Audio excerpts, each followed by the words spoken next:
আরজিকর ঘটনার প্রতিবাদে পথ অবরোধ দুবরাজপুরে। কলকাতার আরজিকর মেডিকেল কলেজ ও হাসপাতালে তরুণী চিকিৎসক খুনের ঘটনায় উত্তাল গোটা দেশ। এই ঘটনায় প্রত্যেকটি সংগঠন থেকে শুরু করে সাধারণ মানুষ রাস্তায় নেমে প্রতিবাদ মিছিল করছেন, এমনকি মহিলারাও প্রতিবাদ মিছিল করছেন। তাই আজ আরজিকর মেডিকেল কলেজ ও হাসপাতাল কাণ্ডে দুবরাজপুরে বিজেপির পক্ষ থেকে দফা 1 দাবি 1 মুখ্যমন্ত্রীর পদত্যাগ এই স্লোগান তুলে দুবরাজপুর থানার কাছে রানীগঞ্জ মোড়গ্রাম 14 নম্বর জাতীয় সড়কে প্রতীকী অবরোধ করা হয়। প্রায় ঘণ্টাখানেক অবরোধ করেন বিজেপি নেতৃত্ব। এদিন দুবরাজপুর শহর বিজেপির কার্যালয় থেকে একটি মিছিল করে দুবরাজপুর থানার সামনে আসে বিজেপি কর্মীরা। তারপর রানীগঞ্জ মোড়গ্রাম 14 নম্বর জাতীয় সড়ক অবরোধ করে। এদিন উপস্থিত ছিলেন দুবরাজপুর বিধানসভার বিধায়ক অনুপ কুমার সাহা, জেলা বিজেপির সাধারণ সম্পাদক টুটুল নন্দী, জেলা বিজেপির সংখ্যালঘু মোর্চার সভাপতি মোতাহার হোসেন খান, দুবরাজপুর শহর মণ্ডল সভাপতি করুণাময় মুখার্জি, ব্লক মণ্ডল সভাপতি শম্ভুনাথ ব্যানার্জি, কনভেনারের সত্যপ্রকাশ তেওয়ারি সহ আরো অনেকে।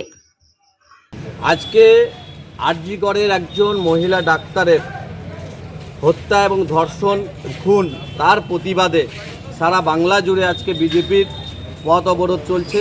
আমরা দুবরাজপুরেও থানার সামনে আমরা প্রতীকী পথ অবরোধ করলাম।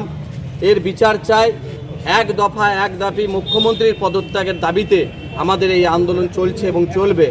কিন্তু আজকে মুখ্যমন্ত্রী তার দায়িত্ব এড়িয়ে গিয়ে আজকে বিজেপির ঘাড়ে দোষ চাপিয়ে দিয়ে আজকে তিনি আন্দোলন করতে চাইছেন, আজকে বিষয়টা থেকে সরে যেতে চাইছেন।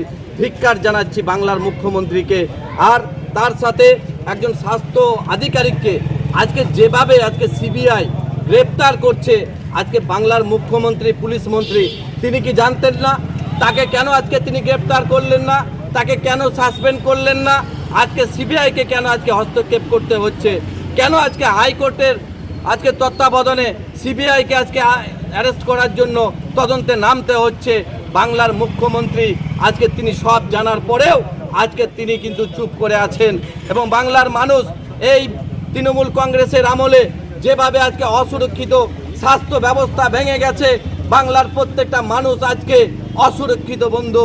তাই আমরা চাই এই বাংলা থেকে যতক্ষণ না মুখ্যমন্ত্রীর পদত্যাগ হচ্ছে, যতক্ষণ না স্বাস্থ্যমন্ত্রীর পদত্যাগ হচ্ছে, আজকে আমাদের বাংলার পুলিশ মন্ত্রী যেখানে পুলিশরাও আজকে মার খাচ্ছে, সেখানে আইন শৃঙ্খলা আজকে কিভাবে ভেঙে গেছে সেটা বাংলার মানুষ দেখছে, ভারতবর্ষের মানুষ দেখছে, পৃথিবীর মানুষ দেখছে। তাই আপনাদের মাধ্যমে আমরা বাংলার মানুষের কাছে বিচার চাইছি যে তৃণমূল কংগ্রেসের আমলে যেভাবে আজকে বাংলা ধীরে ধীরে শেষের দিকে চলে যাচ্ছে, আজকে যেভাবে ডাউন হয়ে গেছে সমস্ত কিছু ক্ষেত্রে, সেখান থেকে বাংলাকে উদ্ধার করতে গেলে, বাংলাকে স্বাভাবিক পরিস্থিতিতে ফিরিয়ে আনতে গেলে আমাদের সকলে মিলে এর বিরুদ্ধে আন্দোলনে সংগঠিত হতে হবে। আমরা দুবরাজপুরেও দেখেছি যে কিছু মানুষ আন্দোলনে সংগঠিত হয়েছে, কিন্তু এখানকার তৃণমূল নেতৃত্ব কাউন্সিলররা কেন আজকে চুপ আছেন? তারা কি আজকে অন্যায়কে সাপোর্ট করছেন?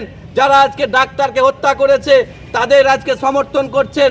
আমরা এখানকার মানুষ জানতে চাইছি যে তারা কাদের পক্ষ নিচ্ছেন।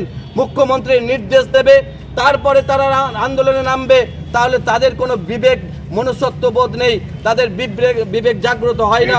আজকে বাংলার একজন মেয়ে ডাক্তারি পড়তে গিয়ে ডাক্তার হওয়ার পরে আজকে যখন তিনি অন ডিউটিতে আছেন, তারপরে আজকে তার উপরে যে পাশবিক অত্যাচার করে আজকে হসপিটালে তাকে হত্যা করা হয়েছে, এর বিচার চাইছে আমরা। যতক্ষণ না এর বিচার পাবো ততক্ষণ আমাদের আন্দোলন চলবে।